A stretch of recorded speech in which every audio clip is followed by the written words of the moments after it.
Démographie africaine, avantage ou inconvénient?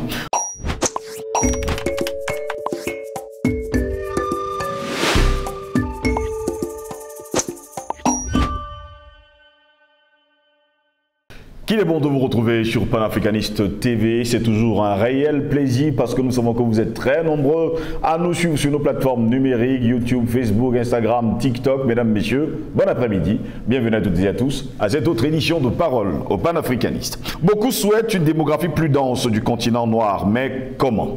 L'humanité connaît depuis plusieurs siècles aujourd'hui une transition démographique, commençant en Europe et en Amérique du Nord. Dans un premier temps, la diminution de la mortalité a provoqué un excédent des naissances sur les décès et une hausse rapide de la population.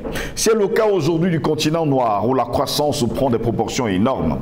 Dans un deuxième temps, les familles se sont mises à réduire les naissances, préférant investir davantage dans leur progéniture, ce qui induit de mettre au monde moins d'enfants pour mieux les soigner et mieux les former. Avec une famille nombreuse, comme cela existe encore souvent au sud du Sahara, eh bien, l'effort financier que cela suppose n'est pas encore au beau fixe. Une question cependant, la forte croissance démographique est-elle une chance pour l'Afrique? De nombreux experts pensent que oui, à condition que sa population, jeune, nombreuse et mieux formée, trouve un emploi. Comme l'Asie et l'Amérique latine, l'Afrique pourra à long terme profiter du dividende démographique. La part des enfants diminuant et celle des personnes âgées n'augmentant pas encore, elle bénéficierait d'un fort pourcentage de jeunes adultes productifs et pourra atteindre une croissance économique à 2 chiffres, nous dit-on. Voilà pourquoi nous nous demandons encore aujourd'hui, démographie africaine, avantage ou inconvénient? Pour répondre à nos questions, nous sommes avec le docteur Edimo Mongori. Il est enseignant, économiste et surtout panafricaniste. Il est avec nous cet après-midi. Docteur Edimo Mongori, bonjour, bienvenue à vous. Bonjour Steve. Comment allez-vous? Non, très bien, ça va. Eh bien, bienvenue sur notre plateau. Nous nous interrogeons aujourd'hui, démographie africaine, avantage ou inconvénient? Eh bien, écoutez, avantage, et rien qu'avantage, pas d'inconvénient. C'est bien, vous allez nous l'expliquer alors. Voilà. Qu'est-ce qui est un avantage dans cette démographie africaine qu'on nous dit très jeune? Ben écoutez, les avantages sont multiples. Oui. Le premier avantage est que la taille du marché est suffisamment importante pour attirer des investisseurs. Oui. Vous savez, nous sommes dans un continent qui souffre d'une géographie économique difficile, avec beaucoup de pays, de micro-États, et cela ne fait pas l'affaire d'un investisseur, parce que l'investisseur veut exploiter les économies d'échelle. L'investisseur n'aime pas des marchés parcellés, ce qui explique qu'il est plus aisé d'investir au Nigeria, en Égypte ou en Éthiopie que d'investir dans des pays plus petits en volume de population. Donc, les économies d'échelle, c'est la clé de tout enrichissement. C'est la clé de tout enrichissement parce qu'en fait, sur le plan microéconomique, on pense que là où l'échelle de production est énorme, il y a un morcellement infini des coûts qu'on appelle les coûts fixes. Les coûts fixes, il y a des coûts fixes, des coûts moyens dans la production. Ça, on est là en microéconomie. Et les coûts fixes, lorsqu'ils sont fragmentés, parce que le marché est vaste, l'entreprise fait rapidement des bénéfices. Et lorsque le marché est plus grand encore, l'entreprise peut gagner non seulement dans les coûts fixes, mais même dans les coûts moyens. Donc pour un entrepreneur logique, il n'y a pas de raison d'aller investir dans un village, mais seulement dans une ville. Donc, premier avantage. Deuxième avantage, les économies d'agglomération. Une ville est constituée de personnes qui consomment, qui se déplacent, la mobilité spatiale des facteurs est là, la vigueur des échanges est établie. Il suffit juste que cette vigueur des échanges soit continue et soit permanente et que la mobilité urbaine soit forte pour que la croissance de cette économie urbaine soit accentuée.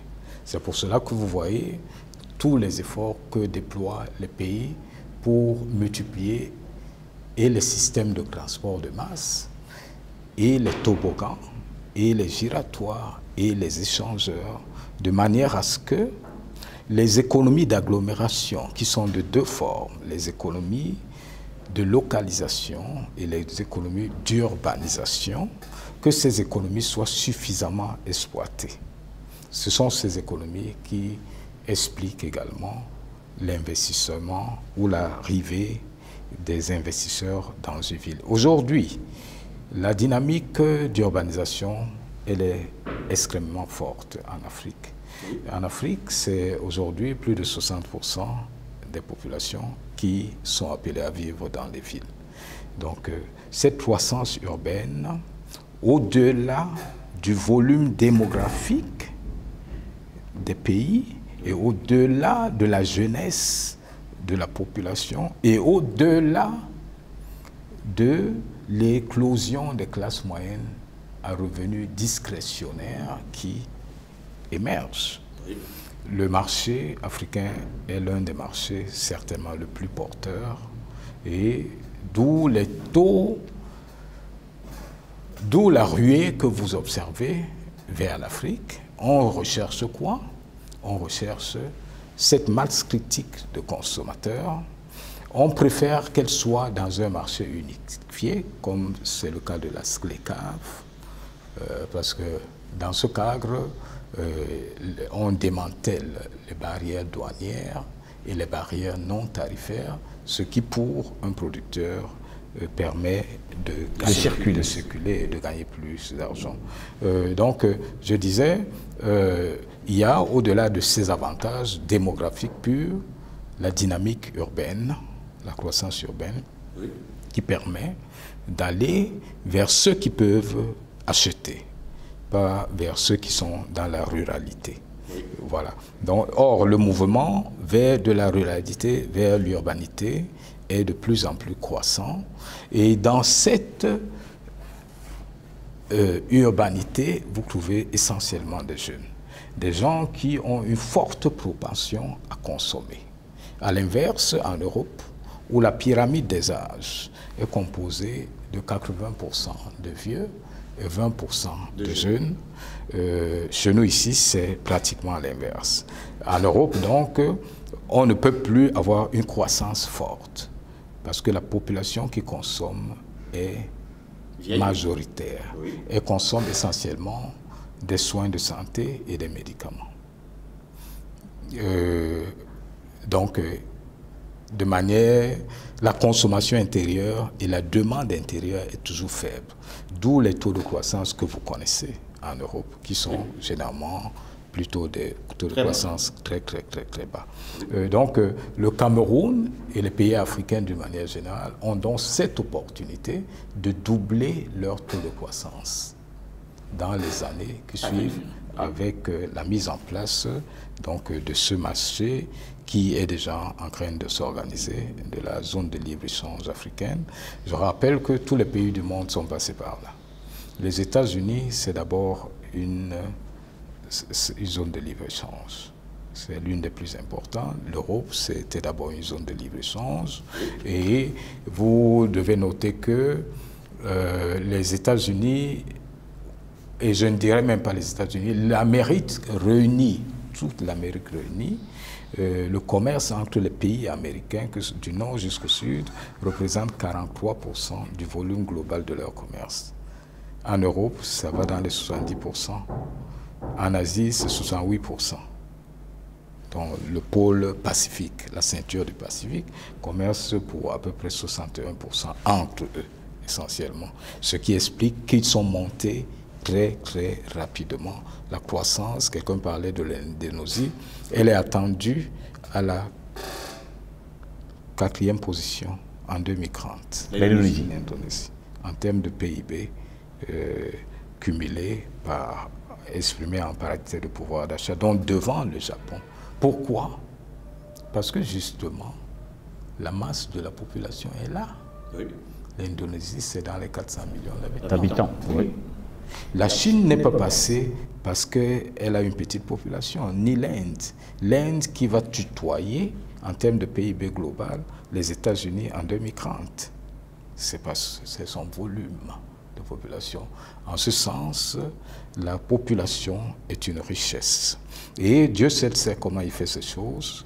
La population qui sera la plus extrême dans l'avenir, et ça c'est le dernier argument qui explique pourquoi on doit dire oui à une population dynamique, c'est l'Afrique.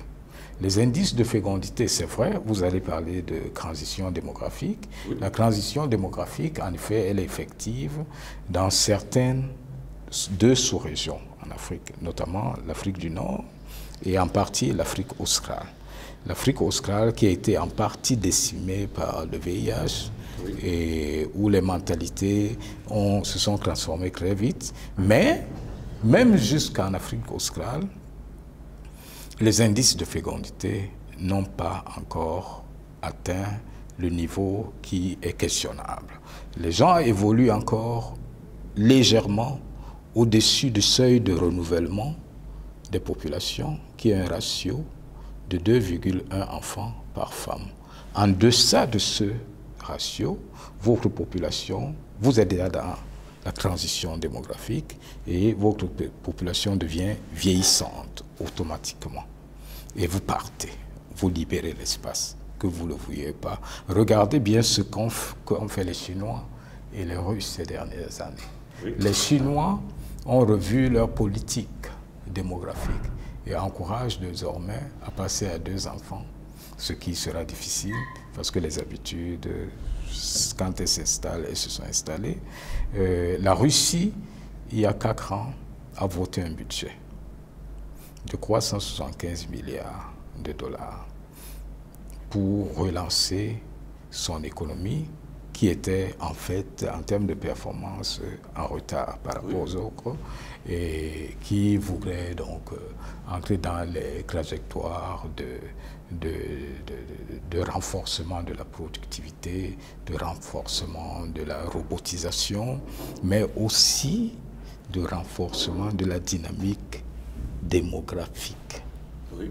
Pourquoi? Parce qu'ils savent que plus tu as du volume chez toi, plus tu vas rester longtemps sur la planète. Parce que maintenant, si on se projette en 2100 de manière automatique, et on a des outils pour apprécier tout cela, oui, les statistiques bayésiennes ont démontré qu'en effet, en 2100, entre 2100 et 2120, la moitié de la population du monde sera noire et sera en Afrique. À peu près 4,5 milliards d'habitants. Et entre 2150 et 2180, ce sera quasiment 80 à 85% de la population du monde qui sera noire. Les autres pays vont progressivement se mélanger, les autres races, ou quitter le crin purement. Peu importe ce qui se fait, parce qu'en fait, c'est une donnée irrévocable et irréversible lorsque vous évoluez en deçà du seuil de ce renouvellement des populations, vous allez vieillir. Vous allez vieillir et disparaître. Donc, le scénario des années à venir sera le suivant. En 2100, la première puissance démographique s'appellera Nigeria, suivie de l'Inde, suivie de la Chine et suivie de certains pays qui sont aujourd'hui considérés comme des petits pays en termes démographiques. C'est la RDC, c'est l'Éthiopie et même c'est le petit Niger qui affiche les indices de fécondité les plus alertes du monde, soit 7 à 8 enfants, celle que Macron insultait, mais qui va rester sur la planète présente jusqu'à la fin des temps, au moment où les autres ne seront plus là. Voilà. Aujourd'hui, l'Afrique, c'est plus de 30 millions de kilomètres carrés. On est à peu près 1,5 milliard d'habitants. Pour certains experts, ce n'est pas encore suffisant. Il y a encore des terres, donc il faut les populations. C'est aussi un autre avantage. Absolument, c'est un autre avantage.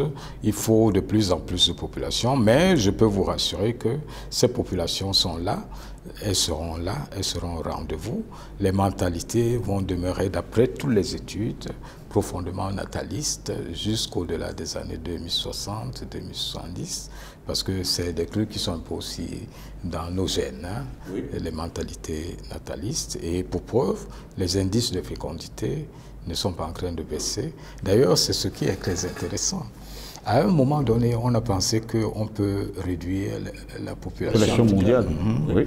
On a pensé... C'était le grand projet. C'était le grand projet de mondialiste. Et c'est le modèle européen qu'on a voulu justement appliquer en Afrique. Celui d'éduquer la jeune fille...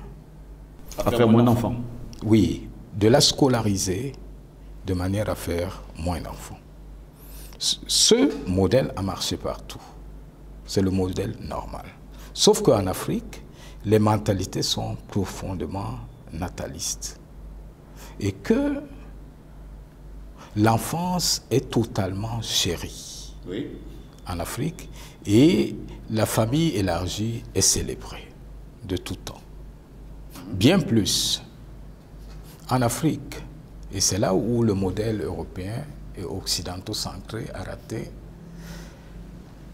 Aussi bien le riche, oui, que le pauvre veut faire des enfants. En Europe, en Occident, plus tu t'enrichis, moins tu fais des enfants. En Afrique, plus tu t'enrichis, plus les familles viennent te donner des enfants pour que tu les épouses. Et en Afrique, plus tu es pauvre, plus tu espères que un Étofils, un Didier Groupa, peut-être naîtra dans tes 10 enfants et va changer peut-être ta vie. Voilà, donc nous sommes dans un modèle extrêmement original, marqué par la polygamie, par l'enfance chérie, par les familles élargies. Donc pour nous, je pense que c'est extrêmement intéressant. C'est la croissance est le produit aussi essentiellement de la consommation. La population, quand elle est jeune, elle ne consomme pas seulement les médicaments, on appelle, on fait 1000 autres choses. Et je pense que l'Afrique est vraiment au rendez-vous pour cette grande bataille. Ceux qui nous disent qu'on ne doit pas faire beaucoup d'enfants se font surtout beaucoup de mal. Parce que ce qui va justement de cela. Ouais.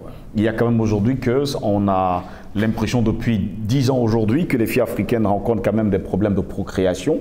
Est-ce un complot contre l'Afrique? Ça peut être un complot, ça peut être un complot. Toutefois, oui, et ça il fallait que je le rapporte, les indices de fécondité restent très alertes. Très alertes. Oui, c'est-à-dire la moyenne est de 5,5 enfants par femme. En Afrique centrale. En Afrique centrale. En Afrique centrale. En Afrique de l'Ouest, c'est 5,2. Et en Afrique orientale, c'est 5,1. Ça, c'est la moyenne en ce moment. Donc, on est toujours largement au-dessus du seuil de renouvellement des populations. De la population. Oui. Ce n'est qu'en Afrique du Nord où on a fait déjà la transition démographique. Et en partie en Afrique australe. Mais en Afrique subsaharienne, chez les Noirs de première souche, les mêmes dynamiques continuent à fonctionner. Voilà. Les mêmes dynamiques continuent à fonctionner. Oui. On nous dit également que la population africaine est très jeune. Oui. Et c'est un atout. C'est un immense atout dans la mesure où, pourvu qu'elle soit formée, oui, et la former n'est pas difficile. La former, c'est ce qu'essaye de faire le Mali aujourd'hui. Il faut sortir du système éducatif imposé, oui, pour orienter des gens vers des formations alternatives, inverser le volume des tranches d'enfants affectés dans les formations techniques et professionnelles. Aujourd'hui, on a copié le modèle français qui oriente 80% vers l'enseignement général et à peu près 20% vers le technique.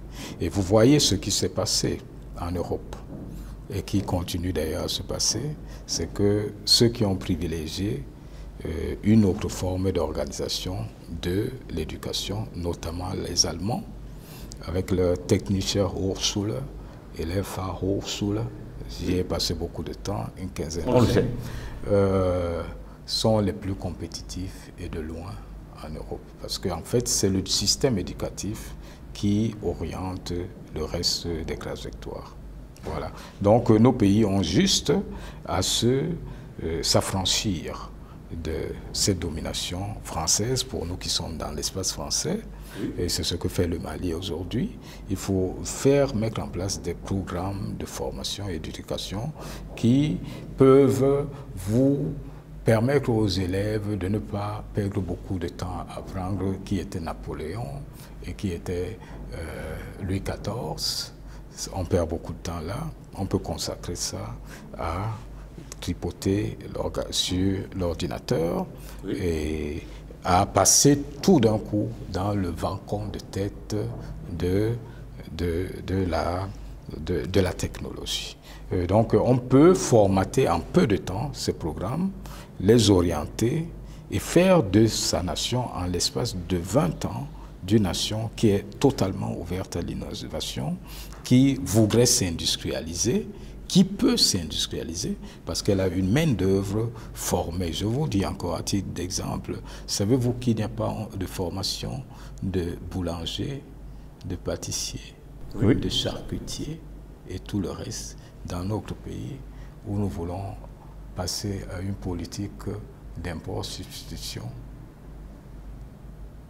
On ne forme pas des gens dans ces secteurs qui, pourtant, on mange du pain tous les jours. Tous ceux qui se forment là-dessus le font vraiment à la tâche et au petit hasard. Donc, je pense qu'il y a beaucoup de choses à faire. Ça passe par l'éducation. Donc, ces jeunes, pour revenir à votre question, s'ils sont formés de manière consciente des enjeux de demain, parce qu'il faut dire que 70% des métiers qui sont offerts aujourd'hui vont disparaître du fait du développement extrêmement rapide de l'intelligence artificielle. Donc il y a beaucoup de métiers qui ne vaudront plus la peine. Je donne un exemple bête. Quel intérêt avez-vous encore aujourd'hui à envoyer votre enfant faire de l'expertise comptable si des logiciels, en l'espace de quelques mois, peuvent former un expert comptable, un comptable? Donc il y a plein de métiers comme ça qui vont disparaître. Et nos politiciens et ceux qui organisent nos politiques d'éducation doivent tenir compte de cela parce qu'en fait, nous allons inévitablement vers ce qu'on appelle le monde de Pareto, où logiquement, tout est déjà mis en place pour que, avec 20% de la population mondiale, que 20% de la population mondiale puisse travailler et 80% puissent rester à ne rien faire. Parce que le développement de l'intelligence artificielle, de la robotisation, de la nanotechnologie et tous ces mécanismes permettent aujourd'hui de faire des choses sans avoir besoin d'utiliser les mains. Les hommes deviennent de plus en plus inutiles. D'où la question, est-ce qu'on est en train de bien former nos enfants? Voilà, merci. Merci à vous également, docteur Dimo Mongori, d'avoir été les nôtres encore cet après-midi. Merci, merci. Mesdames, Messieurs, nous mettons la clé sous le paillasson pour cette autre édition de Paroles panafricanistes. C'est toujours un réel plaisir de vous retrouver. La prochaine fois, passez une agréable journée.